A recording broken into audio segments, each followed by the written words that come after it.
प्रौढ प्रताप पुरंदर क्षत्रिय कुलावंतस.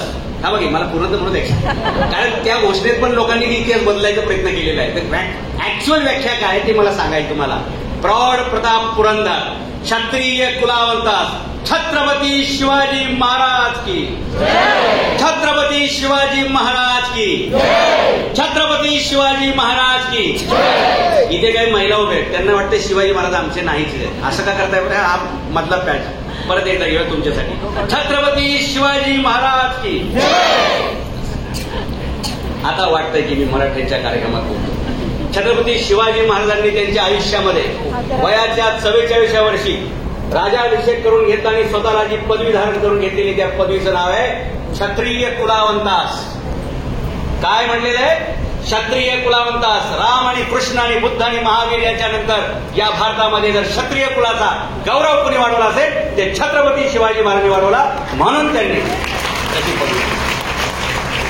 फक्त मराठ्यांचं नाही बरं का, त्यांना माहिती होतं महाराष्ट्रात मराठा, आंध्र प्रदेशमध्ये रेड्डी, उत्तर प्रदेशमध्ये ठाकूर, राजस्थानमध्ये राजपूत, या सगळ्यांना एका शब्दात गुंडाळायचं, एका शब्दात ओवायचं. त्याचं नाव आहे क्षत्रिय. आणि शिवाजी महाराज हे क्षत्रिय कुलावंताच आहेत. राम कृष्ण बुद्ध आणि महावीर याच्यानंतर या देशाला मिळालेला एकमेव वीर मुकुटमणी छत्रपती शिवाजी महाराज. आणि शिवाजी महाराजांनी पुढची एक पदवी घेतली, ती पदवी आहे छत्रपती.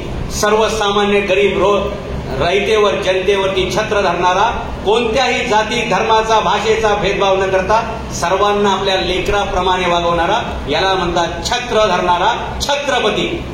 आणि ते आपल्या मराठा समाजातून घडले, याचा आपल्या सगळ्यांना अभिमान आहे, होता आणि राहिला पाहिजे. आणि शिवाजी महाराज आपल्या सकट सर्व विश्वाचे हे सुद्धा लक्षात ठेवलं पाहिजे. बऱ्याच लोकांना असं वाटतं की शिवाजी महाराज 400 वर्षापूर्वी घडले, आज आम्हाला त्यांचा काय उपयोग होणार आहे का, असं बऱ्याच लोकांना वाटतं.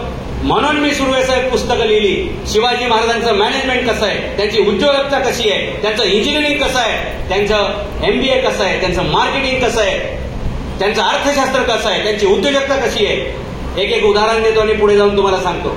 मी जिथे सी फॅन्स नावाच्या हॉटेलला आहे मुक्कामी, या माणसाचं आहे बरोबर. काय नाव तुमचं? कौस्तुभ सावंत. वर घाटावर ज्यांना भोसले म्हणतात त्यांना खाली सावंत म्हणतात, वर ज्यांना जाधव म्हणतात त्यांना खाली साठम म्हणतात.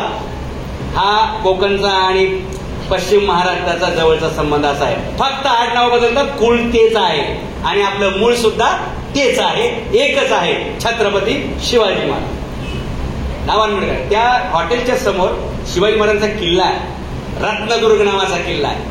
इथे काहीतरी बंदर आहे, मिऱ्या बंदर काहीतरी.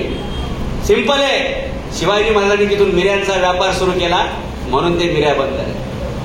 शिवाजी महाराजांनी काय काय दिलं आम्हाला ना, याची यादी मी तुम्हाला सांगणार आहे, म्हणजे कळेल की शिवाजी महाराजांनी आमच्या पत्रात काय टाकलेले आहे. अरे शिवाजी महाराजांनी आम्हाला सोनं दिलं, आम्ही चिंध्या पांघरून जगात फिरतोय भीक मागत.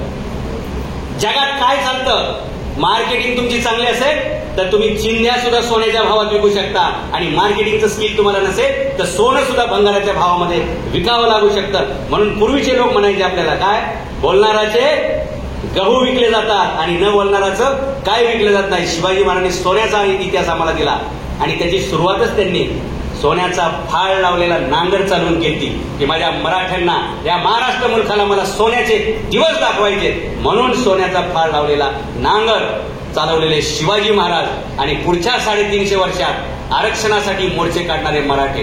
हा फरक कशातून आला? जगाला नोकऱ्या देणारे मराठे, जगाला कामावर ठेवणारे मराठे. तुम्हाला उदाहरण सांगतो ना, त्या कोकणामध्ये 1656 6 जानेवारी 1656 शिवाजी महाराजांनी जावळी जिंकली. जावळी जिंकल्याबरोबर शिवाजी महाराजांचं स्वराज्य तिप्पट झालं आणि तिप्पट झाल्याबरोबर स्वराज्याची सीमा पहिल्यांदा समुद्राला जाऊन भिडली, ठाण्याला जाऊन भिडली. ठाणे, कल्याण, भिवंडी या सीमेपर्यंत स्वराज्य गेलं. जो प्रदेश आपण जिंकलेला आहे तो आपण स्वतः बघितला पाहिजे, पाहायला पाहिजे, म्हणून शिवाजी महाराज स्वतः कल्याण भिवंडीपर्यंत आले. त्या किनारी फिरत असताना त्यांना थोडेसे वेगळे लोक दिसले, 6-6 फूट उंचीचे गोरे पान. शिवाजी महाराजांनी मंत्र्यांना विचारलं, हे कोण लोक? त्यांनी सांगितलं, हे युरोपियन लोक. म्हणजे कुठून आले? युरोपमधून आले. पुढचा प्रश्न शिवाजी महाराजांचा, हे कसे आले? ते म्हणले, हे बोटीत बसून आले. शिवाजी महाराजांनी विचारलं, किती अंतर आहे? 13,000-15,000 किलोमीटर अंतर आहे. शिवाजी महाराज म्हणजे मानलं पाहिजे या दर्यावरती लोकांना, या खलाशी लोकांना. 15,000 किलोमीटरचा प्रवास समुद्रातून करून कल्याण, भिवंडी, ठाण्याला हे लोक येतात. आपण सुद्धा युरोप पर्यंत गेलं पाहिजे, चला नावा बनवायला सुरुवात करू. मंत्र्यांनी सांगितलं, सर ते करता आलं असतं, पण आपल्याकडे नावा बनवणारे कोणी इंजिनियरच नाही, कसं करायचं. अधिकारी ऑर्डर म्हणजे नेता सांगतो तुमचा रस्ता करणार मुंबईपासून गोव्यापर्यंतचा, पण अधिकारी म्हणतो साहेब ते शक्य नाही, असं नाही तसं नाही. काल मी एका मित्राला विचारलं, रे तुमचे रस्ते खूप खराब आहेत. तो म्हणला आमच्या कोकणी माणसाची इच्छा आहे आयुष्यात कधी टोलच भरायचा नाही. रस्ता बनला तर टोल घेताल ना. बरं, रस्ता बनवायची पण मुदत संपली आणि टोल वसूल करायची पण मुदत संपली, त्यामुळे कोकणी माणूस हॅप्पी आहे. काय प्रॉब्लेम आहे, काल आपण नाचवली ना पालखी. मित्रांनो, आपल्याकडे इंजिनियर नाहीत असं मंत्र्यांनी सांगितल्याबरोबर शिवाजी महाराजांनी सांगितलं आपल्याकडे इंजिनियर नाही असं म्हणतात. हे समोर जहाज बांधणीचं काम चालू आहे, हे कोणाचं चालू आहे, म्हणजे पोर्तुगीजांचं चालू आहे. किती इंजिनियर असतील हो, म्हणजे 400 तरी असतील. म्हणजे एक काम करा, द्या यांना जाहिरात. आणि शिवाजी महाराजांनी दुसऱ्या दिवशी जाहिरात काढलेली आहे, आम्हाला नावा बांधण्यासाठी इंजिनियर पाहिजेत. आणि त्या कंसामध्ये त्या जाहिरातीमध्ये लिहिलं पगार. आपलं मराठी माणसाला याचं आकर्षण जास्त आहे, मला पगार किती, तुला येतं किती ते नाही, पण पगार किती पाहिजे. आमची पोरं ज्यावेळी कामाला जातात कुठे ना, ते मालकाचा इंटरव्ह्यू घेतात, मालक त्याचा नंतर घेईल, जर तो टिकला तर मला पगार किती, मला सुट्ट्या किती वगैरे त्याचं सगळं चालू असतं ते, बरं का. आणि म्हणून मला असं लक्षात आलं की मराठी पोरं किंवा मराठा पोरं हे नोकरीच्यासाठी जन्माला आले नाही, ते उद्योगासाठी जन्माला आलेले आहेत. आणि त्यांनी उद्योग केला पाहिजे, उचपती नाही. उद्योग आणि उचपतीत फरक आहे, तो फरक कळला पाहिजे. म्हणजे हे 400 पोर्तुगीज इंजिनियर जाहिरात दिली, पगाराचा कॉलम, आम्हाला स्वराज्याचा आरमार बनवण्यासाठी 400 पोर्तुगीज इंजिनियर हवे आहे, खाली पगार आता तुम्हाला जो मिळतोय त्याच्या दुप्पट. हे फोन कोणाचा येतो, मगाशी पण वाजत होता, इथे वरच स्टेज होतं. जप्त करा, हा फोन जप्त करा, ज्याचा त्यालाही जप्त करा. जर आम्हाला आमचा फोन सांभाळता येत नसेल तर आम्ही आहोत कोण. अरे फोन माझ्यासाठी आहे का, मी फोनसाठी आहे. आज आमची सगळी मुलं राक्षसांच्या ताब्यात आहेत आणि ते राक्षस आपल्या घरात आहेत आणि ते राक्षस आपल्या हातात आहेत, त्याचं नाव मोबाईल आहे. मागाशी माझ्या बाजूला एक पोरगं बसलं होतं, देशमुख साहेब तुमचं होतं का. प्रत्येक आईची तक्रार, प्रत्येक बापाची तक्रार, आमची पोरं आमचं ऐकत नाहीत. मग कोणाचं ऐकतात, ते मोबाईलचं ऐकतात. नशीब आपलं थोर, जिजाऊंच्या वेळी मोबाईल नव्हते, नाही तर शिवाजी घडले नसते. आज पुन्हा शिवाजी महाराज घडणे शक्य नाही, कारण मोबाईलचा अडथळा तुम्हाला दूर करता येणार नाही, टेक्नॉलॉजीमुळे प्रॉब्लेम. पगार दुप्पट. 400च्या 400 पोर्तुगीज इंजिनियरांनी स्वराज्याचं काम सुरू केलं आणि त्यांनी अंबाजी मोरे नावाच्या इंजिनियरला जबाबदारी दिली की तुम्ही हे प्रोजेक्ट बघा. आणि त्यांना दुसऱ्या दिवशी ऑर्डर सोडली. आपल्या स्वराज्यातील रत्नागिरी, सिंधुदुर्ग, रायगड, कल्याण, भिवंडी, ठाणे, समुद्रकिनारचे आगरी, परब, गावित, भंडारी या सगळी आपल्या बहुजन समाजातली, दर्यावर्ती समाजातली, मराठा समाजातले परब तेवढी भरती झाली बरं का, हे आरमार बांधण्यासाठी. आणि त्या अंबाजी मोरेला सांगितलेलं आहे की आपल्याला 2,500 ते 3,000 पोरांची भरती करा, ज्यांना कसलंही नॉलेज नाही अशी पोरं भरती करा. अंबाजी मोरे प्रोजेक्ट इंचार्ज म्हणतायत, महाराज ज्यांना काहीच माहित नाही त्यांना भरती करून उपयोग काय. महाराज म्हणले छत्रपती कोण आहे, तू आहे का मी आहे, राजा तू आहे का मी आहे, तुझं काम काय. राजाने सांगितलं तू ऐकायचं आणि महाराज त्यांचं भरती करायचं. पगार म्हणले जेवढा पोर्तुगीज इंजिनियरला त्याचा अर्धा पगार या पोरांना. त्यांना डिग्री नाही, त्यांना शिक्षण नाहीये, ते टोटली ब्लँक आहेत. महाराज म्हणले ते टोटली ब्लँक आहेत म्हणूनच अर्धा पगार द्यायचा, कारण ज्याला काहीच माहित नाही तो पटकन शिकेल, ज्याला अर्धवट माहिती आहे तो कधीच शिकत नाही. आपला प्रॉब्लेम हाच आहे. काही सांगायला गेलं, साहेब मला माहिती आहे, साहेब हे मला माहिती आहे. काय तुला माहिती आहे, काहीच माहित नाही. बरेच लोक मला भेटले, सर तुमची सगळी पुस्तकं वाचल्यात. मी त्याला फक्त सांगतो नावं सांग, आतलंच राहू दे, चॅप्टर राहू दे, त्यातला मायना राहू दे, तू नाव सांग फक्त. त्याला नाव सांगता येत नाही, मग मला सांगावं लागतं त्याला, अरे माझं जेवढं वय तेवढी पुस्तकं मी लिहिल्यात, सांग आता नाव.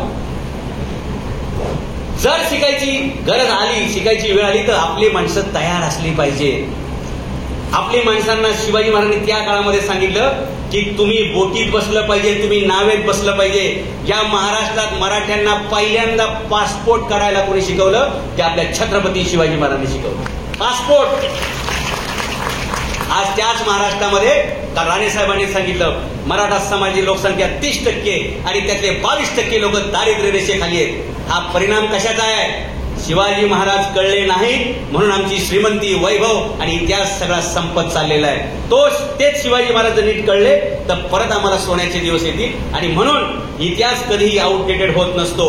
बाबासाहेब आंबेडकर असं म्हणतात की जो समाज आपला इतिहास वाचू शकत नाही तो आपला इतिहास वाचवू शकत नाही, आणि जो समाज आपला इतिहास वाचू शकत नाहीत ते आपला इतिहास घडवू सुद्धा शिकत नाहीत. म्हणून इतिहास वाचला पाहिजे आणि तो छत्रपती शिवाजी महाराजांचा वाचला पाहिजे. इतिहासातूनच पुढचे इतिहास घडत असतात.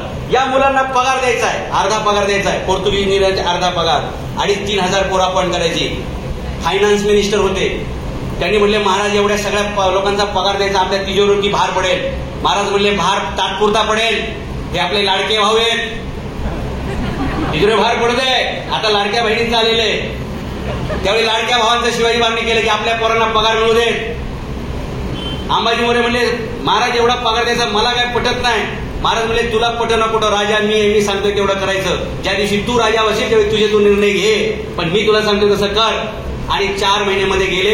मराठी पोरं सगळे आपली परब, गावी, भंडारी, आगरी, दरव्या सगळी पोरं आपली 2,500 पोरं ते पोर्तुगीज इंजिनियर काम करायचे, आपली पोरं बघायची. पोर्तुगीज काम करायचे, आपली पोरं बघायची. त्यांना मदतीला मग ते रंधा मारायला, बाकीचे खेळे मारायला आमची मराठी पोरं होती.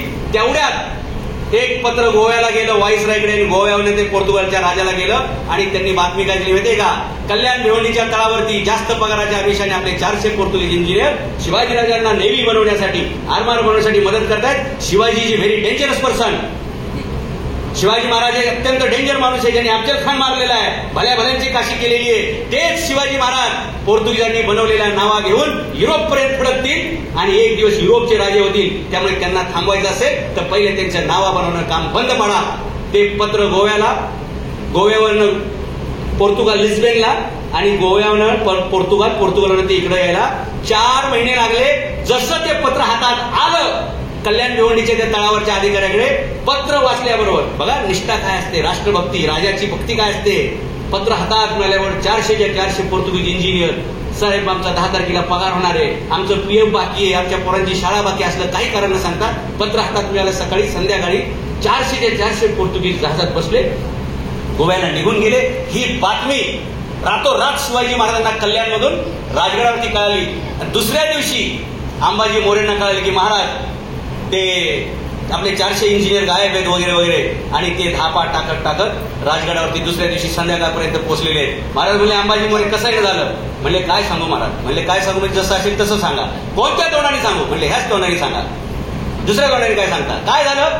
ते पोर्तुगीज इंजिनियर पळून गेले. म्हणले म्हणून मी तुम्हाला सांगितलं होतं की हे पोर्तुगीज आपल्याला मदत करतायत, हे पोर्तुगालला कळण्यासाठी आणि तिथून पत्र येण्यासाठी 4 महिन्याचा काळ लागेल. तेवढ्या काळात आपली मराठी पोरं 2,500 पोरं शिकून झालं, त्यांचं प्रशिक्षणाचा कालावधी संपलेला आहे. याच्या पुढची सगळी जहाजं आमची मराठा पोरं बनवतील, मराठी पोरं. हे प्रशिक्षणाचं कौशल्य, जगातील पहिलं स्टायपेंड, शिकणाऱ्या मुलांना प्रशिक्षण भत्ता देऊन स्वराज्याच्या कामामध्ये भरती करणारे छत्रपती शिवाजी महाराज. त्यावेळी शिकण्यासाठी पगार मिळत होता, आज शिकलेल्या मुलांना पगार नाही. डॉक्टर, वकील, MBA, इंजिनियर, ग्रॅज्युएट झालेली पोरं आमची नोकऱ्या मागत फिरतायत. अरे तुमचा जन्म नोकऱ्या मागण्यासाठी नाही, नोकऱ्या देण्यासाठी आहे. आणि शिवाजी महाराजांच्या रोमारोमामध्ये उद्योजकता होती. शिवाजी महाराज जिकडे पण जायचे त्यांना उद्योजकता दिसायची. अरे हे पोर्तुगीज, डच, इंग्रज, फ्रेंच आमच्या किनाऱ्यावरती येऊन इथल्या नारळ विकत घेत आहेत, सुपारी विकत घेत आहेत, तांदूळ विकत घेत आहेत. म्हणून शिवाजी महाराजांनी आरमार बनवलं. आपल्याला अर्धी गोष्ट सांगतात, Shivaji Maharaj is a founder of Indian navy. No, Shivaji Maharaj is not only a founder of Indian navy, at the same time he is a founder of Indian merchant navy also. त्या महाराष्ट्राला, भारताला मर्चंट नेव्ही पण शिवाजी महाराज. पुढच्या काळामध्ये आमची जहाजं, भगवा झेंडा लागलेली जहाजं युरोप पर्यंत जात होती. तुम्हाला काय वाटतं शिवाजी महाराजांचं स्वराज्य फक्त महाराष्ट्रात आहे का? नाही.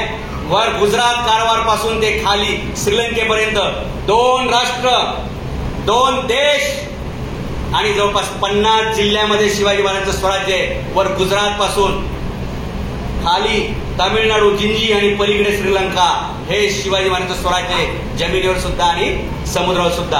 आणि त्याच्यातून कोकणातल्या सगळ्या मराठी माणसांना श्रीमंती मिळाली.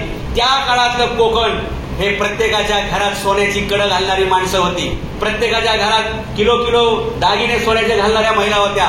ते आमचं वैभव कशातून आलतं तर ते जागतिक व्यापारामधून आलतं, ते आमचं वैभव उद्योजकतेतून आलतं. आणि हेच वैभव परत या महाराष्ट्राला मिळायचं असेल तर उद्योजकतेशिवाय पर्याय नाही. आपल्याला असं वाटेल की त्या काळातली उद्योजकता आजच्या काळातली उद्योजकता काय नाही. उद्योजकता म्हणजे ज्याला जे पाहिजे ते तिथून आणून देणे, जे जिथं मिळते तिथून उचला, जिथं पाहिजे त्याला ते द्या, तुम्हाला पाहिजे तेवढा नफा मिळतो. अरे आपल्याच मिऱ्या आपलाच मसाला विकून ब्रिटिशांनी इथं राज्य केलं. एवढंच नाही, जगातल्या अर्ध्या जगावर राज्य केले देशांवर. आणि जी कुठेतरी आफ्रिका खंडात मिरची होती ती आपल्याला आणून दिली. आज आपल्या जेवणामध्ये मिऱ्या, लवंग, दालचिनी गेली, मिरची आली. किती मोठी मिरची लावली ब्रिटिशांनी आपल्याला व्यापाराच्या माध्यमातून. गंडवलं आपल्याला खडे खडे. शिवाजी महाराजांच्या इतिहासातून शिकण्याच्या गोष्टी आहेत. आपल्याला असं वाटतं ते इतिहासात आहे, वर्तमानात काय. लक्षात घ्या, भारत पाकिस्तानची फाळणी झाली. भारत पाकिस्तानची फाळणी झाली आणि पहिलेच तडाखा आपल्याला बसला. एक ज्या पाकिस्तानच्या अफगाणी टोळ्या वगैरे होत्या काय पठाणांच्या, त्यांनी काश्मीरवरती अटॅक केला. आणि एवढंच आपलं मुठभर सैन्य, एक तर रात्रीची विमानं उडणार नाही, एवढ्या लवकर श्रीनगरच्या तळापर्यंत आपल्याला जाता येणार नाही. हे सगळं परिस्थिती विपरीत असताना आपल्या एका अधिकाऱ्यानं त्या सगळ्या पलटणी पलटवून लावल्या, त्यांना हरवलं. शिवाजी महाराजांचा एक इतिहासातला प्रसंग त्या माणसाला लक्षात आला की उद्या दिवसभरात सकाळी विमानं येतील, त्यांनी आपले कमांडो उतरतील, पण रात्रभर मात्र आम्हाला हे श्रीनगरचं तळ शत्रूच्या ताब्यात जाऊन द्यायचं नाही. म्हणून त्यांनी काय केलं, तिथल्या सगळ्या गुराख्यांना गोळा केलं, ज्यांच्याकडे बकऱ्या होत्या, गुरं होती, ती सगळी गोळा केली आणि त्यांच्या शिंगांना पलिते बांधले. आणि जसे शत्रूची हालचाल दिसली तसे हे सगळं बकऱ्या, तशी ही जनावरं सगळी जंगलात सोडून दिली. रात्रभर ते पाकिस्तानचे अतिरेकी त्या बकऱ्यांच्या पाठी पळाले, बैलांच्या पाठी पळाले, प्राण्यांच्या पाठी पळाले. तेवढ्यात त्यांचा सगळा वेळ गेला. तोपर्यंत सकाळ झाली आणि इंडियन ट्रूप्स श्रीनगरमध्ये उतरायला लागले. आणि आज जो काश्मीर भारतामध्ये शिल्लक आहे तो मराठ्यांनी त्यावेळी केलेली युक्ती, त्याच्यामुळे तो शिल्लक आहे, हे आपल्या लक्षात असतं. हे कधी गेले शिवाजी महाराज माहितीये का, शाहिस्ते खानावर छापा टाकला त्यावेळी. हा एक प्रसंग. याच वेळी आपलं ज्यावेळी पार्टिशन झालं, भारत पाकिस्तान वेगळं झालं, जो पंजाबचा प्रदेश आहे त्यातल्या एका शेतकऱ्याची अशी अडचण झाली की त्याचं शेती गेली पाकिस्तानात आणि त्याचं घर आलं भारतात. आता शेती आपल्या कोकणात पण असेल ना, काहींची नदीच्या अलीकडं घर आणि पलीकडं शेती, तसं त्या शेतकऱ्याच्या बिचाऱ्याची शेती राहिली पाकिस्तानात आणि घर राहिलं भारतामध्ये. आता शेती तर करायला जायला लागेल. बरं, शेती त्यावेळी एवढी परवडणारी आहे का, पण बिचारा जायचा, काहीतरी करायचा प्रयत्न करायचा. रोज त्याला पत्रक दाखवायला लागायचं किंवा आयडेंटिटी कार्ड दाखवायला लागायचं भारताच्या बॉर्डरमधून जाताना भारतीय सैनिकांना. आणि पाकिस्तानमध्ये गेले की पाकिस्तानाला की बाबा माझी शेती इकडे म्हणून मला इथे यावं लागतंय आणि माझं घर तिकडे. म्हणजे दोन्ही वेळा दिवसातून दोनदा त्याला त्याचं आयडेंटिटी कार्ड दोन्ही बाजूला दाखवायला लागायचं. असं सगळं झालं. काळ धांदोमीचा होता, शेतीमध्ये काय परवडणं काय शक्य असं वाटत नव्हतं. तो म्हणला आपण एक काम करूया, उद्योजकता काहीतरी करूया, उद्योग करूया. देश नुकताच स्वतंत्र झाला होता आणि मग त्यांनी एक उद्योग सुरू केला. म्हणलं आपण इथून 4 किलोमीटर चालतो, आपण तिकडे गेल्यावर 5-10 किलोमीटर चालतो. रोज आपल्या शेतावर जायला 15 किलोमीटर चालायचं, 15 किलोमीटर यायचं, हे खूप जिकिरीचं होतंय. त्यांनी जुनी सायकल एकाकडून कोणाकडून तरी उपलब्ध केली आणि आता तो सायकलवरनं भारतातून पाकिस्तानमध्ये जायला लागला. आता भारताचे सैन्य अलर्ट झालं की कालपर्यंत पायी येत होता, आता सायकल घेऊन येतो, हे चेक करायला लागले. पाकिस्तानचं सैन्य अलर्ट झालं, ते पण चेक करायला लागले. आणि असं करत करत त्याचा प्रवास चालूच राहिला. आपलं काहीतरी करूया. नंतर त्यांनी काय केलं, काही दिवसानंतर त्याच्या लक्षात आलं की आपला हा उद्योग वाढू शकतो. मग त्यांनी मातीचा व्यवसाय सुरू केला. मग त्या सायकलच्या कॅरेजवरती एक पोतं भरून माती तो भारतातून पाकिस्तानमध्ये घेऊन जायचा आणि संध्याकाळी परत पाकिस्तानमधून भारतामध्ये यायचा. असं करत करत जो पाकिस्तानचा सैनिक होता, जो रोज त्याची चेकिंग करायचा, 16 वर्ष त्यांनी चेकिंग केली या माणसाची. काही संशयास्पद सापडते का वगैरे, काही सापडलं नाही. 16 वर्षानंतर जेव्हा तो रिटायर व्हायचा शेवटचा दिवस होता, तो म्हणला, सरदारजी दररोज मी तुमची चेकिंग करतोय सकाळ संध्याकाळ, काही संशयास्पद मला सापडलं नाही. पहिल्या महिन्यात तुम्ही आले, पायात चप्पल नव्हती, दुसऱ्या महिन्यात पायात चप्पल होती, 2-4 महिन्यानंतर सायकल होती, त्याच्यानंतर काही महिन्यात मातीचं पोतं त्याच्यावर यायला लागलं. तुमची तब्येत पण सुधारलेली आहे, तुमची आर्थिक परिस्थिती सुधारलेली आहे, पण संशयात तुमच्याकडं संशयास्पद काही सापडत नव्हतं. नक्की तुम्ही करता काय? मी आज रिटायर होणार आहे. तो म्हणला, एक काम कर, तू रिटायर होणार आहे, मी तुला सांगेल मी काय करतो ते, पण पुराणावर हात ठेवून शपथ घ्यायची की आज तुझा शेवटचा रिटायरमेंटचा दिवस आहे, हे ऐकायचं आणि सरळ घर गाठायचं, कोणाला सांगणार नाही. ही आठ जर तुला मान्य असेल तर मी तुला सांगतो. म्हणला साहेब हा प्रश्न मी तुम्हाला रोज विचारायच्या प्रयत्नात आहे, पण म्हणलं आता काय करायचंय, विचारतो असं राहून गेलं. 16 आज माझा रिटायरमेंटचा दिवस आहे. मला रिटायर झाल्यावर पण झोप येणार नाहीये की 16 वर्षीय माणसाची तपासणी केली, काहीच सापडलं नाही, पण ह्याची प्रगती होताना मला पाहावी लागली. नक्की काय मामला आहे? तर मला तू शपथ घे, मी तुला सांगतो. त्यांनी सांगितलं की मित्रा देश स्वतःच झालता, माझ्याकडे काय नव्हतं, मी पायी येत होतो. नंतर अंतर वाढलं म्हणून मी सायकल घेऊन येतो. नंतर मी त्याच्यावरती मातीचं एक पोतं ठेवत होतो. पहिले तुम्ही मला चेक करत होते, जेव्हा मी चप्पल होती त्यावेळी तुम्ही मला सगळं वर खाली चेक करत होते, इथून काय आहे का, चाकू गुप्ती वगैरे काय चेक करत होते. जेव्हा सायकल आली त्यावेळी तुमचं लक्ष माझ्याकडून गेलं, तुम्ही सायकल तपासायला लागले, सायकलला काय आहे का, बॉम्ब लावलाय का, हे लावलंय का. नंतर मी मातीचं पोतं त्याच्यावर त्या कॅरीवर टाकायला लागलो. तुम्ही मातीचं पोतं रोज ते काय करायचे माहितीये का, पाकिस्तानमध्ये गेलं, उघड पोतं खाली ओत आणि परत भर. ते तपासायचे डायनामाइट आहे का, काय ब्लास्टवाला आहे का, काय बंदूक आहेत का, काय गोळ्या आहेत का, काय अफीम आहे का, चरस आहे का, गांजा आहे का, असं ते चेक करायचे. म्हणले रोज तुझं पोतं उचकडून बघितलं पण कधीच काय सापडलं नाही, सांग बरं मला.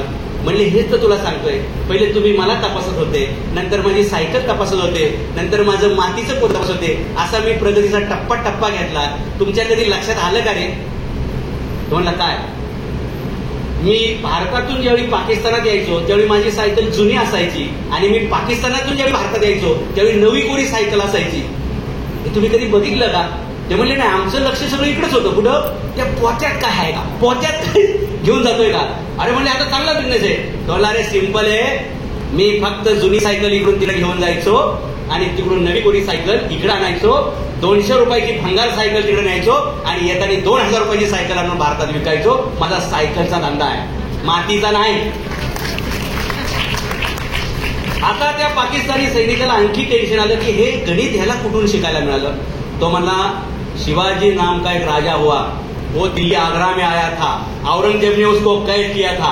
उस कैद से बाहर निकलने के लिए शिवाजी महाराज ने एक नाटक किया था. वो बीमार पड़ गए थे, बाद में वो मिठाइयां बांटने लगे. जब वो आए थे तब तुम्हारे लोग उनको तलाशी करते थे.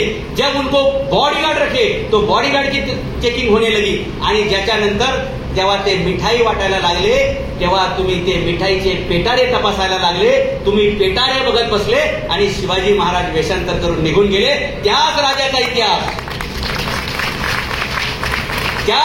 इतिहास मी वाचला. मला प्रेरणा मिळाली की या अवघड प्रसंगी मला धंदा काय करताय. म्हणून तुमचं लक्ष विचलित करण्यासाठी मी पोतं तयार केलं. पोत्यात रोज माती भरायचो आणि तुम्ही माती तपासत बसले आणि माझी प्रगती होत गेली. शिवाजी महाराजांच्या इतिहासाचा अभ्यास करून पंजाब मधला एक शेतकरी जर उद्योजक होऊन चांगली भरभराट आणू शकतो तर आमच्या शिवाजी महाराजांचा इतिहास आपल्या मराठ्यांना जर कळला तर ते का उद्योजक होऊ शकणार नाहीत, असा मला तुम्हाला प्रश्न आहे. छत्रपती शिवाजी महाराजांच्या इतिहासातून प्रेरणा घेऊन लाला लजपतराय यांनी सायमन गो बॅक हे आंदोलन केले. तुम्हाला किती लोकांना माहितीये? लाला लजपतराय यांनी शिवाजी महाराजांवरती अख्खं पुस्तक लिहिलेलं आहे. या भारताच्या स्वातंत्र्यामध्ये मराठ्यांचा खूप मोठा वाटा आहे. जिथपर्यंत मराठ्यांच्या घोड्यांचा टापा गेल्या तिथपर्यंतच भारत आज भारताच्या नकाशामध्ये दिसतो. मराठा बचेगा तोही हिंदू राष्ट्र बचेगा, तोही हिंदू धर्म बचेगा. जो काही भारत तुम्हाला शिल्लक दिसतोय तो मराठ्यांमुळे आहे. आणि शिवाजी महाराजांनी म्हणून मराठ्यांना सांगितलं होतं आपली सीमा आग तंजावर तहत पेशावर, म्हणजे समुद्राचा हा किनारा तो समुद्राचा तो किनारा. आता तुम्ही म्हणतात ह्याच्यात काय विशेष आहे की तिकडचा किनारा मद्रासचा आणि इकडचा किनारा सुरत तंजावर. आता ते ग्वादेर बंदर वगैरे बनले ना चीनचं, ते शिवाजी महाराजांना त्या काळात माहितीये की आपल्याला पेशावरपर्यंत आपली सीमा असली पाहिजे. कशासाठी?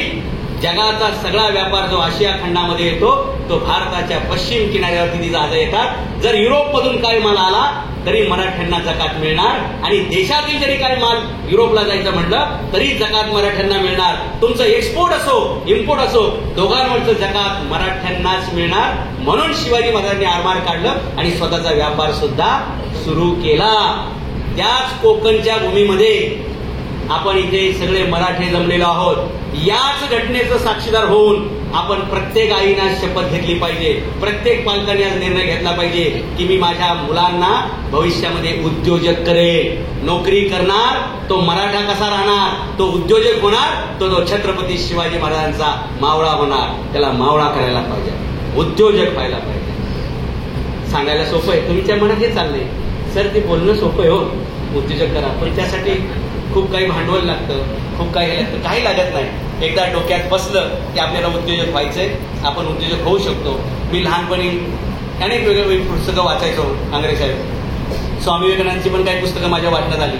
मला असं वाटायला लागलं की आपणही जाऊन अमेरिकेला त्या दिवशी भाषण करू. मी मित्रांना सांगायचो की मला पण असं भाषण करायचं. म्हणले हसायचे, मराठी मीडियममधून शिकलेला तू कुठे इंग्लिशमध्ये भाषण करणार, कुठे शिकागो वगैरे. पण मी माझा अभ्यास चालू ठेवला. मी वाचत राहतो शिवाजी महाराज आणि बाकी जगात काय चाललंय ते.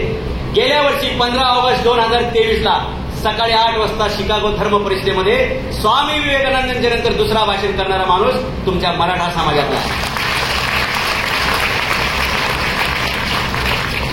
कुठे पुणे, कुठे शिकागो, हे सगळं शक्य आहे जर मला एका मराठी भाषेमध्ये शिकणाऱ्या पोराला इंग्लिशमध्ये शिकागो धर्म परिषद भाषण करायला बोलू शकते, तर तुम्ही सुद्धा तुमच्या पोरांना शून्यातून मोठमोठे उद्योजक करू शकता. मगाशी माझी देशमुख साहेब नावाच्या उद्योजकाची भेट झाली. मोठा कारभार आहे त्यांचा. अशा प्रत्येकाला, आणि लक्षात घ्या, जेव्हा परिस्थिती प्रतिकूल असते ना तेव्हाच उद्योजक होण्यात खरी मजा आहे. ज्यांच्या आईबापांनी सगळं रेडीमेड दिले ना ते कधी उद्योजक होऊ शकणार नाही. आयएससी पोरग आयएस झालं का? आईएसचं पोरग आयएस होतं, आयएस होत नाही. अरे कळलं का म्हणजे क्या बोलणं आहे? आयएसचं पोरग सुखसुविधा मिळाल्यामुळे आयएस होत नाही, पण शेतकऱ्याचं पोरग द्या ना, किती आणली का?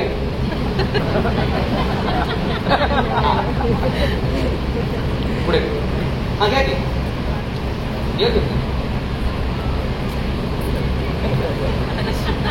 हो हो, किती वाजले? तुम्ही सांगायचं अजून थोडं 5-10 मिनिटं चालायचे का थांबायचं जागेवर? हात वर करा ज्यांना वाटतंय पुढे चाललं पाहिजे. सुरेश साहेब, ही तुमच्या आमच्या कामाची पोच पावते, ठीक आहे? हा, जे कोण मान्यवर त्यांचं म्हणणं असेल सगळ्यांनी स्टेजवर या, बसा, स्टेजवर त्यांनी ऐकू द्या, म्हणजे आपल्याला वेळ जाणार नाही, त्या वेळेचा आपण उपयोग करूया. चलो ठीक आहे, 10 मिनिटात तर आपण संपूया. हा या ना, जे जे कोण मान्यवर आहेत त्यांनी स्टेजवरती या. तर असं मध्ये गॅप नाही आला पाहिजे, पण आता मराठ्यांमध्ये थोडंसं प्रोटोकॉल्स आहे ते, आणि मला हे नेहमी ऑब्झर्व करावं लागतं बरं का, की जिथे प्रेक्षकांना आवडणारा वक्ता आहे त्याला वेळ कमी द्यायचा, आणि ज्याचं ऐकायची इच्छा नाही त्याच्या हातात नाही.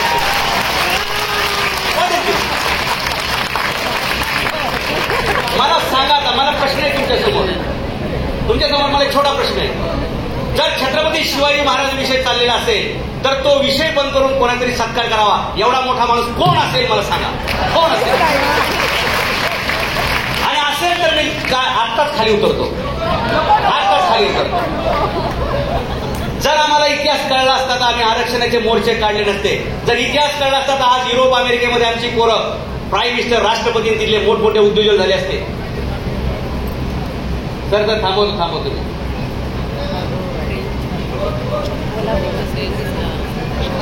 पण ते काय असते, तुमची इच्छा आहे हो, पण मध्ये लिंक तुटली ना तर ते थोडंसं रिकव्हर करणं अवघड जात असतं. ठीक आहे, आपल्याला पुढची पिढी घडवण्यासाठी छत्रपती शिवाजी महाराजांच्या इतिहासाचा उपयोग करावा लागेल. तो कसा? त्याच्यासाठी जिजाऊंनी शिवाजी महाराजांचं नाव आवर्जून ठेवलं, शिवाजी. शिवाजी म्हणजे शिका, वागा, आणि शिकल्याप्रमाणे वागलात तर तुम्ही जिंकणारच आहात. तुम्हाला कोणाची गरज नाही. तुम्हाला आम्हाला प्रश्न पडतो ना की आजूबाजूला सगळ्या 5 मुस्लिम शाही आहेत, मोगल, फरीदशाही, निजामशाही, आदिलशाही. एवढा असताना एक आई आपल्या मुलाला सांगते की तुला हिंदू पदपातशाही उभी करायची, तुला मराठ्यांचं राज्य उभं करायचंय, साम्राज्य उभं करायचंय. काय हिंमत असेल हो? शहाजीराजे बेंगलोरमध्ये, जिजाऊसाहेब पुण्यामध्ये, एकटी महिला आपल्या मुलाला घडवण्यासाठी. बघा, संसाराचे 2 भाग आहेत. एक मुलगा शहाजीराजांच्या सोबत बेंगलोरला आणि दुसरा मुलगा आईसोबत जिजाऊंसोबत पुण्याला. एक राज्य आपण कर्नाटकातून उभं करू, दुसरं राज्य आपण महाराष्ट्रातून उभं करू. 2 प्रयोग करू, एक तरी प्रयोग सक्सेस होईल. याला म्हणतात प्लॅन ए, प्लॅन बी. दुर्दैवाने तिकडे अफजल खानाने शहाजीराजांचा मोठा मुलगा संभाजीराजांचं कनगिरीच्या लढाईमध्ये चुकून तोफ चालवून त्यांचा हत्या केली, म्हणून तिकडचं स्वप्न भंगलं. पण इकडे शिवाजी महाराज मात्र होते आणि शिवाजी महाराजांना खास घडवण्यासाठी. म्हणून मी सांगतोय, शिका, वागा, त्याप्रमाणे जिंका. शहाजीराजांनी जिजाऊंनी आपल्या मुलाला तसंच घडवलेलं आहे. आपल्या मुलाला घडवण्यासाठी वय वर्षाचे 7 झाल्याबरोबर शिवाजी महाराजांना घेऊन ते बँगलोरला गेले जिजाऊ. वय वर्ष 7 ते वय वर्ष 12 शिवाजी महाराजांना 5 वर्षामध्ये 36 विषयांचं शिक्षण दिलेलं आहे. त्या 36 विषयांमध्ये वेद, शास्त्र, पुराण, समस्त शास्त्र, रामायण, महाभारत, पद्य, काव्य, सुभाषित, 6 शस्त्र, 22 विद्या आणि 8 कौशल्य असे 36 गुणांनी संपन्न करून छत्रपती शिवाजी महाराज संपन्न झाल्यानंतर मग शिवभारतात असा उल्लेख आहे अंग्रेज साहेब की अशा प्रकारे शहाजीराजे भोसले यांनी आपल्या मुलाला सनई करून, काय शब्द आहे, अशा प्रकारे शहाजीराजे भोसले यांनी आपल्या मुलाला सनई करून स्वराज्य निर्माण करण्यासाठी पुण्याला रवाना केले. म्हणजे स्वराज्य निर्माण करायचे तर पहिल्या मुलाला सनई करावं लागेल. सनई करायचे त्याला 36 विषय शिकवावे लागतील. सनईची संस्कृतमध्ये व्याख्या आहे शास्त्रामध्ये, नयन सह नयती इति सनयः, नयन सह नयती इति सनयः. सनया म्हणजे जो दूरदृष्टीने सर्वांना सोबत घेऊन जाऊन अशक्य वाटणारं ध्येय हातात घेतो आणि ते प्राप्त करण्याची हिंमत बाळगतो, त्याला म्हणतात सनय. छत्रपती शिवाजी महाराजांची आयुष्यातील पहिली पदवी सनय आणि शेवटची छत्रपती. हा प्रवास आपल्याला माहित पाहिजे, म्हणून आपल्या मुलांना सुद्धा आपण शिकवलं पाहिजे. तुमच्यापैकी ज्याला कोणाला माझ्यावर फिरायला यायचं असेल तुमचं स्वागत आहे. मी मे महिन्यामध्ये 10 दिवसाचा फिनलँड शहराचा देशाचा दौरा करणार आहे. फिनलँड हे जगातील 1 नंबरचं उत्तम शिक्षण देणारा आजचा जगातला 1 नंबरचा देश आहे.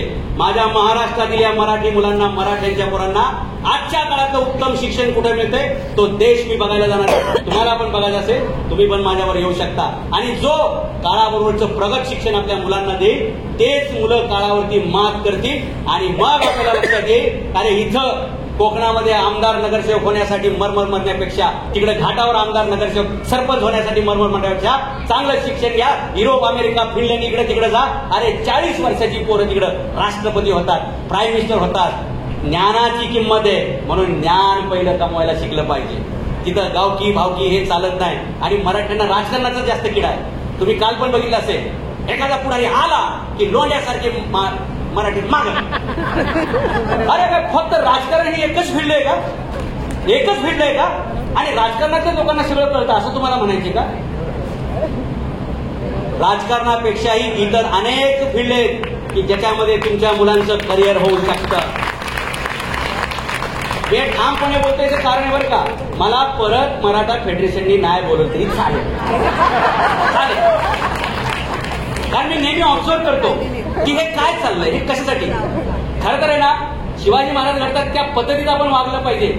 शिवाजी महाराजांनी स्वराज्य निर्माण केलं. पहिली गोष्ट P, purpose. What is your purpose? तुमचं ध्येय काय, तुमचा उद्देश काय. दुसरं, तुमचा पर्पज आहे ना, मग तुमच्याकडे प्रायोरिटीज पण पाहिजे. प्रायोरिटीज म्हणजे प्राधान्यक्रम पाहिजे. तुमच्या आयुष्याचा प्राधान्यक्रम काय आहे? जर तुम्हाला 2 रुपये दिले तर तुम्ही 2 रुपयाचं जेवण घेताल का 1 रुपयाची भाकरी आणि 1 रुपयाचं पुस्तक घेताल? काय घेताल? अरे जर तुम्ही भाकरी घेतली तर 4 तासांनी परत भूक लागेल, पण तुम्ही जर पुस्तक घेतलं आणि त्यातलं ज्ञान घेतलं तर आयुष्यभर परत कोणापुढे हात पसरावे लागणार नाही. ही ताकद त्या ज्ञानामध्ये असते. भारताची राज्यघटना लिहिणारे बाबासाहेब आंबेडकर यांची आर्थिक परिस्थिती काय होती? एका जाती व्यवस्थेच्या शोषणातून त्यांचं किती मोठं शोषण झालं, पण तरी सुद्धा त्या माणसाने ज्यावेळी आपली संविधान लिहिलं, मी मराठी आणि इंग्लिश अशा कन्फ्युजन मध्ये होतो की यांना संविधान कळेल का कॉन्स्टिट्यूशन ऑफ इंडिया कळेल. तर त्यावेळी त्यांना विचारलं की एवढं मोठं काम तुम्हाला करायचं, तुम्हाला टेन्शन वगैरे आलं नाही का? कारण त्या समितीतल्या बाकी सगळ्या लोकांनी दांड्या मारल्या, कारण एका अस्पृश्य माणसावर आम्ही काम करणार नाही असं म्हणून त्या घटना समितीतल्या बऱ्याचशा लोकांनी बहिष्कार घातला आणि त्या 11 लोकांचं काम एकट्या बाबासाहेब आंबेडकरांच्या खांद्यावर आलं. 2 वर्ष 11 महिने त्यांनी अभ्यास करून लिहिलं. म्हणजे तुम्हाला अजिबात तुमचे हात थकले नाही, तुम्हाला कंटाळा नाही आला, थकवा नाही जाणवला? ते म्हणजे अजिबात नाही. छत्रपती शिवाजी महाराजांचं स्वातंत्र्य, समता आणि बंधुता हा विचार माझ्या समोर होता आणि म्हणून मला कधी थकवा जाणवला नाही. आपली मुलं घडतील शिवाजी महाराजांच्या विचाराने. पहिलं पर्पज, उद्देश. दुसरं प्रायोरिटीज. आणि तिसरं तुमच्या आयुष्यात प्रोग्रेस ऑटोमॅटिक येतं. म्हणून आजपासून ठरवा की आपल्या आयुष्यामध्ये काहीतरी उद्देश पाहिजे, दुसऱ्यावरती टीका करणं. लक्षात घ्या, आपल्या आयुष्यामध्ये दुःखाची कारणं 3च आहेत. दुसऱ्याची स्पर्धा करणं, काही गरज नाहीये. स्पर्धा केल्याने दुःख निर्माण होतं, टीका केल्याने मतभेद तयार होतात आणि तक्रार केल्याने आपल्याला दुःख होतं. म्हणून ज्याला कोणाला सुखी व्हायचं त्याने आयुष्यामध्ये, मी काय म्हणजे शिकागो धर्म परिषदेत भाषण केलं म्हणून मी काय भगव्या माळा घालून फिरत नाही बरं का, अजिबात नाही. कारण शिवाजी महाराजांनी सांगितलेला धर्म मला माहिती आहे आणि तो धर्म एकाच वाक्यात आहे, रयतेस पोटास लावणे आहे. हाच तो धर्म आहे. लोकांच्या हाताला काम द्या, हाच तो धर्म. भगवा झेंडा म्हणजे कोणाच्या मक्तेदारी नाहीये. भगवा झेंडामध्ये स्वाभिमान, त्याग, शौर्य, बलिदान, स्वाभिमान याचं प्रतीक आहे. आणि म्हणून ते सर्वच राजकीय पक्षाचे लोक असतील, सर्वच जातीचे लोक असतील, सर्व भाषेचे लोक असतील, सर्व धर्माचे, भारतात राहणाऱ्या सगळ्या लोकांचा तो भगवा हा आपला आहे. आणि शिवाजी महाराजांनी हे एकच सूत्रात देशाला बांधण्यासाठीच तो भगवा झेंडा हातात घेतला होता. आणि तुम्हाला विशेष सांगतो, मी 2 मिनिटात सांगतो बरं का, नाही तर आयोजक म्हणायचे उगाच त्याच्या हातात माईक दिलाय. मी पण अतिरेक नाही करणार बरं का. आणि हे सांगतो तुम्हाला मी की वक्त्यांनी सुद्धा आता कसं आहे, ते माझा वापर करायला बघत होते की सर पब्लिक जमसपर्यंत तुम्ही बोला आणि पब्लिक जमवली की बाकी जण बोलू, म्हणजे हा श्रोत्यांवर बलात्कार. बरोबर ना? अरे काल मी सकाळी 10 वाजता तिथं पोहोचलो ना, माझे काही डोळे बंद आहेत का, काय चाललंय काय चाललेलं नाही ते असं करू नका. जर आपण एवढे सगळे मराठे एकत्र केले तर मराठ्यांच्या आयुष्यामध्ये काहीतरी क्रांती होईल, असं काहीतरी ऐकायला मिळालं पाहिजे, असं काहीतरी पाहायला मिळालं पाहिजे ना. आणि मला सांगा ना, शिवाजी महाराज समजल्यावर दुसरं काय शिकायची गरज आहे का शिल्लक? त्या माणसाच्या चरित्रात सगळंच आहे ना. मातृभक्ती कशी करावी, पितृभक्ती कशी करावी, तुम्हाला माहिती आहेत का शिवाजी महाराज? शिवाजी महाराज किती अँगलमध्ये, अरे जगात असं गोष्ट नाही जी शिवाजी महाराजांनी करून दाखवलेली नाही. तुम्हाला काय वाटतं, आज तुम्ही मोबाईल वापरता, तुम्ही वापरताय का? अरे 400 वर्ष अगोदर शिवाजी महाराज टेक्नॉलॉजीचा वापर करत होते. सांगतो तुम्हाला, तुम्ही रायगडावर कधी गेले, नगरखान्यापाशी उभे राहून हळू आवाजात बोला तरी ते शिवाजी महाराजांच्या सदैपर्यंत ऐकू जातं. याला म्हणतात वॉकी टॉकी कम्युनिकेशन. शिवाजी महाराजांनी सांगितलं, मी विशाळगडाला पोहोचतो आणि विशाळगडाला गेलो की 5 तोफांचे बार करतो आणि मग आपण खिंड सोडून निघून येणे. कोणाकोणाला सांगितलं? काल मी पोवाडा ऐकला, शंभूसिंग जाधवांचं नावच गायब. हॅलो, घोडखिंड लढवणारे आंग्रे साहेब सांगा, घोडखिंड लढवण्यामध्ये शंभूसिंग जाधव कोण होते? शंभूसिंग जाधव हे मराठा जनरल, मराठा सेनापती धनाजी जाधवाचा बाप होता. तो तुम्ही इथे सजून घालता का? अरे ती हिंमत लागते लढायला. अरे ज्यावेळी 300 लोक समोर आहेत आणि 5000 लोक समोर आहेत, त्यावेळी कोण लढेल? ज्यावेळी शिवाजी महाराजांना पन्हाळ्यातून बाहेर काढण्यासाठी नेताजी पालकरांचा प्रयोग फसला, नेताजी पालकरांनी पन्हाळ्याचा वेढा मोडून काढायचा प्रयत्न केला, पण सिद्धी जोहर कडवट होता, तो तेलंगणातला होता. आणि तेलंगणातला असून कुठून आला माहितीये का तो? त्याचं नाव सिद्धी जोहर. सिद्धी म्हणजे कोण? आफ्रिकेतून आलेला माणूस आहे. आफ्रिकेतल्या माणसावर शिवाजी महाराजांची फायटिंग आहे. शिवाजी महाराज तुम्हाला काय वाटतात, याच्या त्याच्यावर छुटपूट फाईट होती काय? छोटे छोटे लढाई नाही. शिवाजी महाराजांनी त्यांच्या आयुष्यामध्ये 13 देशाच्या सेनापतींना पराभूत केलेलं आहे. 13 देशाचे. एकेकाचं नाव सांगेल, एकेकाचा देश सांगेल. कारतलब खान उझबेकिस्तानचा होता, उझबेकिस्तानचा. सिद्धी जोहर आफ्रिकेचा होता. शाहिस्ते खान कुठून आलता? तुमचं ते तुर्कस्तान. मोगल वंश कुठला आहे? इराण मधला आहे. असे सगळे वेगवेगळे देश, 13 देशाच्या लोकांना शिवाजी महाराजांनी, तो दिलेर खान पठाण अफगाणिस्तान मधला. म्हणून शिवाजी महाराज मोठे. ज्यावेळी शिवाजी महाराजांनी अफजल खानाला मारला त्यावेळी ब्रिटिशांचा जो पेपर होता ना सर्वात मोठा, त्याच्या फ्रंटला बातमी होती काय? Shivaji is a king of India. British लिहितात. आणि हेच ब्रिटिश काय लिहितात माहिती का पुढे? जर शिवाजी राजासारखा राजा आमच्या लंडन मध्ये जन्माला असता तर आम्ही फक्त अर्धी पृथ्वी नाही तर आकाशगंगेतल्या अर्ध्या ग्रहांवर राज्य निर्माण केलं असतं. हेच ताकद शिवाजी महाराज. भारताच्या स्वातंत्र्य लढ्यात सुद्धा प्रेरणास्थान कोण होतं? नेताजी सुभाषचंद्र बोस यांना आझाद हिंद फौज ही कल्पना कोणी शिकवली? हिटलरला जाऊन ते पाणबुडीतून कसे जाऊन भेटले, भारतातून गायब होऊन, याच्या सगळ्यांच्या मागे शिवाजी महाराजांची प्रेरणा आहे मित्रांनो. मगाशी एक विषय सोडून मी पुढे गेलो. काय राहिलं होतं ते? नाही शिकवत जातं. पन्हाळा ते विशाळगड. शिवाजी महाराजांनी सांगितलं. आता काल तो शाहीर असे म्हणत होते की शिवाजी महाराजांना एका माणसाने सांगितलं की राजे तुम्ही 300 लोक इथं घेऊन उभे राहा आणि 300 लोक घेऊन आम्ही इथं लढतो. राजाला सांगतात होय कोणी? राजा आहे तो, त्याला माहितीये काय करायचं काय नाही. नेताजी पालकरांनी टाकलेला छापा सिद्धी जोहरनी मोडीत काढला, शिवाजी महाराजांना पन्हाळ्यावर अडकून राहावं लागेल. ही घटना बरोबर जिजाऊंच्या लक्षात आली. त्यांनी आपल्या भावाच्या मुलाला बोलवून घेतला, म्हणजे धनाजी जाधवांच्या वडिलांना बोलवून घेतलं. शंभूसिंह जाधव, आता ही जबाबदारी तुमची माझ्या लेकाला पन्हाळ्यातून सोडून आणायची. आणि म्हणून ते राजगडावरून फौज इकडे आलती. तुम्हाला काय वाटतं सिद्धी जोहर मूर्ख होता? 600 लोक खाली उतरतात पण तो काय गांजावरच होता काय? अरे गडावनं फक्त निवडक लोक उतरले, त्या रात्रीच्या अंधारामध्ये कळणार नाही एवढेच लोक उतरले. बाकी हे 600 मावळे, हे बांदल, बाजीप्रभू देशपांडे, फुलाजी देशपांडे, शंभूसिंह जाधव, रायाजी बांदल, हे सगळे 12 मावळ मधले इन्फंट्रीचे लोक आहेत. इन्फंट्री म्हणजे पायदळ. रात्रीच्या चिखलात पडत्या पावसात 60 किलोमीटर कोण चालू शकतो याचा सगळा स्टडी करून स्पेशल कमांडो फोर्स जिजाऊंनी राजगडावर पाठवली. म्हणून शिवाजी महाराज पन्हाळ्यावर विशाळगड. त्यावेळी शिवाजी महाराज सांगतात घोडपिटीमध्ये काय, की मी पुढे जातो, तुम्ही अर्धे लोक इथं थांबा, अर्धे लोक माझ्यासोबत या. गडावर पोहोचल्याबरोबर तुमची लढाई फक्त कधी आहे, मी गडावर पोहोचेसपर्यंत. आणि गडावर पोहोचलो की तोफांचे 5 बार मी करतो. पावसाळ्याचे दिवस आहेत, एखादा बार ऐकू येणार नाही, एखादा बार मिस होऊ शकतो. दारू साधलेली असू शकते, सारदळलेली असू शकते, म्हणजे त्याला पाण्याचे टच झालं तर ते तोप उडणार नाही तर महाराज म्हणले ते एक सिग्नल देतो, चुकला असता. म्हणून आपण एखाद्याला फोन लावला तर 5 वेळा रिंगटोन वाजली तर समजतो बिझी आहे, जाऊ दे नंतर बघू. 5 बार वाजतो का, तर घोडखिंड ते विशाळगड हे अंतर आहे जवळपास 25 ते 30 किलोमीटर. 30 किलोमीटरवरती 3 सेकंदामध्ये मेसेज. शिवाजी महाराज येतात, तोफांचा आवाज, याला म्हणतात कम्युनिकेशनसाठी टेक्नॉलॉजीचा उपयोग. इथे वाजवलं काय होतं, काय प्रॉब्लेम, कशाला कधी करायचे आपल्याच महाराजांच्या इथे. इथे जे इतिहासाचे शिक्षक असतील, सायन्सचे शिक्षक, त्यांनी मला सांगा what is the speed of sound. त्या साऊंडच्या स्पीडने शिवाजी महाराजांचं कम्युनिकेशन आहे. शिवाजी महाराज ज्यावेळी तानाजीला सांगतात की कोणाला निघला की मला सांग, आता त्यावेळी सांगायला पाहिजे होतं ना की तोफांचे 5 बार वाजव. महाराज म्हणतात नाही, तोफा वाजवायच्या नाही, रात्रीची वेळ आहे, युद्ध होणार आहे. जर तोफा वाजल्या तर रयत रात्रीचीच घरदार सोडून पळायला लागेल. बरेचसे लोक चेंगराचेंगरीत मरतील, बरेचसे अटॅकनी मरतील. त्यामुळे तोफा वाजवू नका. तिथं गवताच्या गंजी येतं. मी बऱ्याचशा इंग्लिश मिडियमच्या शाळेत गेलो, म्हणलं गंजी पेटवाय सांगितल्या, ते पुढे हातवर करायचे. व्हॉट इज मीन बाय गंजी. त्यांना वाटलं गंजी म्हणजे मग त्यांना इंग्लिश मध्ये सांगावं लागतं हिप ऑफ द ग्रास. गवताचं एक टेकडी तयार केली, ते त्याला आग लावा.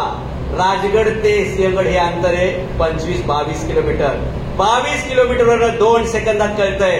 तिकडं आग पेटली की इकडे दिसतीया 2 मिनिटात कळतंय ना. इथं कोकणात लोक एकमेकांची ओळख सांगतात सावंत साहेब काय, की त्याच्या घरात आग लागली तर माझ्या घरातून दिसते, म्हणजे एवढी जवळचे संबंध असे सांगतात बघा. त्याच्या घराला आग लागली तर माझ्या घरातून दिसते, एवढ्या जवळ तो राहतो, असं सांगतात ना कोकणात. आहे नाही खरं गोष्ट. हो सावंत, तुम्ही मला खोटं नाही सांगले ना. Yes, okay. ते चिठ्ठी येणार आहे आम्ही ठीक आहे. एक सांगतो संपवायचं, माणूस ओराला की आपण समजायचं, आपण खाली जायचं. माझा उपयोग केला मी पण उपयोग करेल ना. बरं, मी काही मानधन घेतलेलं नाही बरं का. बाहेर कचून मी लाख 1.25 लाख रुपये मानधन घेतो, मराठ्यांकडून घेतलेलं नाही, हे पहिलं सांगतो. कारण समाजाचा कार्यक्रम आहे, मी समाजाचा एक घटक आहे. ज्या पाटणच्या घाटातून मी खाली आलो, आयुष्यात परत कोकणात पाटणच्या घाटातून येणार नाही. अशी माझी हाडं ढिली झालेली आहेत. म्हणजे तसं जर रस्ते खराब असले ना तर देशाच्या इकॉनॉमीमध्ये ती वाढ होत असते, गाड्यांची दुरुस्ती होत असते, माणसांचे हातपाय मोडत असतात, टायर पंक्चर होत असतात. त्यामुळे अर्थव्यवस्थेला गतीच आहे, ते काही नुकसान नाहीये. एक तर तुम्हाला टोल द्यायची इच्छा पण नाही. आणि कोकणातला कुणीच माणूस कुठल्याच पोराला विचारत नाही रस्ता कधी वाढला, त्यालाच रस्ता दाखवते. हो वाजलाय तुम्ही दादा, तुमच्याकडे रस्ता उखडला होता मंडणकडनं, 3 वर्ष झाला का होतो, नुसतं उघडून ठेवलाय आणि बोर्ड लावतो बरं का, काम प्रगती पथ पर है, धीरे चल. काय खड्ड्याची प्रगती करताय, कसले खड्डेच खड्डे, खड्ड्यात गाडले पाहिजे. जपानमध्ये जा 6 महिन्यात रस्ता तयार असतो, चीनमध्ये जा 1-2 महिन्यात तो तयार असतो. ओके, हा त्यांचं चाललंय बघ, हे त्यांचं नियोजन चालू द्या, आपलंही चालू द्या. तावडे साहेब, तुम्ही जेव्हा सिग्नल देणार हात वर, मी लगेच खाली. हे लाईट तुम्ही गंजी पेटवा, मला सिग्नल मिळेल. 3 शिवाजी महाराजांचा राज्याभिषेक होता. 360 किल्ल्यांवरती काही तासामध्ये मेसेज जायचा होता. शिवाजी महाराजांनी सांगितलं की आम्ही रायगडावरती पांढरा धूर करू. तो पांढरा धूर बघितला की बाजूचे जेवढे किल्ले त्यांनी आपल्या किल्ल्यावर धूर पेटवा. ते धूर दिसला की बरोबर सकाळी 9चा टायमिंग दिला असेल काहीतरी, तो धूर बघितला की सगळे म्हणजे 360 किल्ल्यांवरती एका तासात जर त्यावेळी मेसेज जाऊ शकत असेल तर व्हॉट्सअप ग्रुपचे जनक कोण?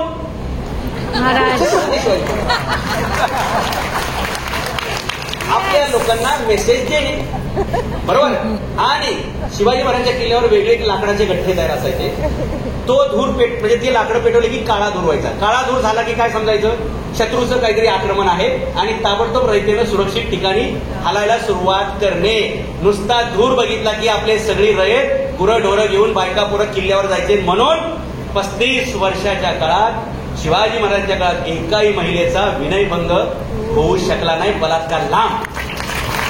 हा राजा महिलांसाठी आपण बाया नाचवणारे राजे आणि महिला वाचवणारे राजे यातला हा फरक आहे. मोगलांमध्ये आणि मराठ्यांमध्ये हा फरक आहे. शिवाजी महाराजांबद्दल असं बरंच काही सांगता येईल, पण मी वेळेचा गैरफायदा नाही घ्यायला पाहिजे. आयोजकांची माफी मागतो. तुम्ही दिलेल्या कारण किती वाजलेत किती, कारण मला 45 मिनिटाचं दिलं त्यामुळे मी थांबलं पाहिजे.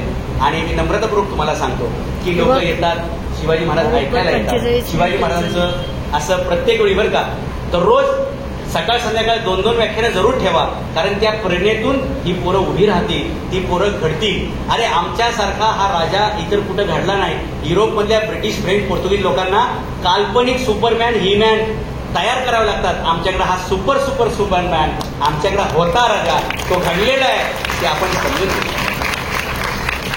आणि म्हणून माझी अशी इच्छा आहे की जी पहिली पदवी शहाजीराजांनी आपल्या मुलाला दिली सनई, ती सनई पदवी त्याचे मी 36 अभ्यास केला. आता त्याचं पुस्तकात रूपांतर करणार आहे. जेव्हा पण ते पुस्तक येईल प्रत्येक आईनं आपल्या मुलाला वाचायला द्या आणि आपल्या मुलाला सुद्धा सनई करा, जेणेकरून त्याला छत्रपती होण्यापर्यंतचा प्रवास स्वबळावरती करता येईल. आणि आपल्या मुलांनी काय करायचं हे मामाला विचारत जाऊ नका, मावशीला विचारत जाऊ नका, काका काकीला विचारत जाऊ नका, फक्त त्या मुलालाच विचारत जा. सकाळी एका पोराने पुस्तक घेतली, रत्नराज म्हणून पोरगा इथं बसलेला, हात उभा राहतो तुला, त्याच्या पालकांसाठी टाळ्या वाजवा. 8 पुस्तकं त्यांनी घेतलेली, 8 पुस्तकं. ही आग आतमध्ये लागते की जसं जिजाऊंनी शिवाजी महाराजांना घडवलं तसं आमच्या मुलांना सुद्धा घडवण्याचा मार्ग आहे ना, पण तो फक्त आम्हाला कुणीतरी दाखवला पाहिजे, त्याच्यावर आम्ही चाललं पाहिजे. म्हणून गेले 25 वर्ष मी शिवाजी महाराजांचं संशोधन करतोय. जे जे काय मला सापडेल ते मी तुमच्यासमोर आणतो. हे शिवाजीचं मॅनेजमेंट गुरु आहे, अमेरिकेपर्यंत पोहोचवलं, युरोप अमेरिकेपर्यंत हे पोहोचवलं. त्यांच्या अभ्यासक्रमात शिवाजी महाराज यायला लागलेत. आणि मी तुम्हाला गॅरंटी देतो, जेव्हा मी मे मध्ये फिनलँडचा दौरा करेल पुढच्या काही महिन्यात, फिनलँडच्या सरकारचा पण निर्णय येईल की we want this Shivaji Maharaj in our syllabus. हे आपण करू. आपणही आपल्या लेकरांना शिवाजी महाराज शिकवा. फक्त एक गोष्ट आहे, शिवाजी महाराज घडवण्यात एक अडथळा आहे, तो म्हणजे मोबाईलचा आहे. मोबाईलपासून मुलांना जास्तीत जास्त लांब ठेवायचा प्रयत्न करा. अखिल मराठा फेडरेशनचं अभिनंदन करतो. मराठ्यांवरती एक कलंक आहे की मराठी एकत्र येऊ शकत नाही, तो कलंक पुसण्याचं काम मराठा फेडरेशनने केलेले आहे. म्हणून मराठा फेडरेशनचं परत एकदा अभिनंदन करूया. ठीक आहे, आमच्यात काही उणे दुने आहेत, काही राणे आहेत, काही रावणाट आहेत, काही पाटील आहेत, काही देशमुख आहेत, काही लोक आजही वरचं खालचं असं विचार करतात. पण हे सगळं मायनस बाजूला करून आपण सगळे एकत्र यायचा प्रयत्न करतोय. त्यासाठी आपल्या खिशातून पैसे टाकून, आपला वेळ टाकून सगळे लोक एकत्र येतात. या सगळ्यांचं अभिनंदन करतो. जाताना ज्याला ज्याला पुस्तक लागलं, शिवाजी महाराजांच्या पायापाशीच आम्ही पुस्तकं ठेवलेत. त्याचा हेतू एकच आहे, तुम्ही तुमच्या पायावर उभं राहिलं पाहिजे. मला आयोजकांनी वेळेपेक्षा जास्त म्हणजे बोलायची परवानगी म्हणा, आता ते असं म्हणायचं, कारण शिवाजी महाराज औरंगजेबाच्या तावडीतून सुटून आले. शिवाजी महाराज खूप चतुर होते. आता राजगडावाल्या गप असावं की नाही, असं कसंही सुटून आले ना तुम्ही, जिवंत परत आले, संभाजीराजांना परत घेऊन आले, सगळं गप असावं की नाही. शिवाजी महाराज तिथून पत्र लिहिलं राजगडावर औरंगजेबाला, काय माहितीये का, घाई गडबडीमध्ये आपल्याला निरोपाचे विडे द्यायचे राहून गेले. याच्यापेक्षा लाजणारी मुक्त काय औरंगजेबाला पत्र आता तो काही निरोप द्यायला बसला होता आणि ती बदलेची आग तो मनामध्ये घेऊन महाराष्ट्रामध्ये आला. मराठ्यांना संपवायचा प्रयत्न केला. शिवाजी महाराजांच्या नंतर तो आला बरं का, कारण शिवाजी महाराज तरी काही शक्य नाही. संभाजी महाराजांना त्यांनी पकडलं, इथं संगमेश्वरलाच पकडलं आणि त्या संभाजी महाराजांचं दुर्दैवी त्यात निधन झालं, हत्या झाली, निर्गुण हत्या केली औरंगजेबाने, त्यातून महाराष्ट्र पेटला. 27 वर्ष महाराष्ट्र मराठे औरंगजेबाविरुद्ध लढले, स्वराज्य राखलं. केवढं राखलं माहितीये का? शिवाजी महाराजांनी जेवढं स्वराज्य निर्माण करून गेले त्याच्या 23 पट स्वराज्य मराठ्यांनी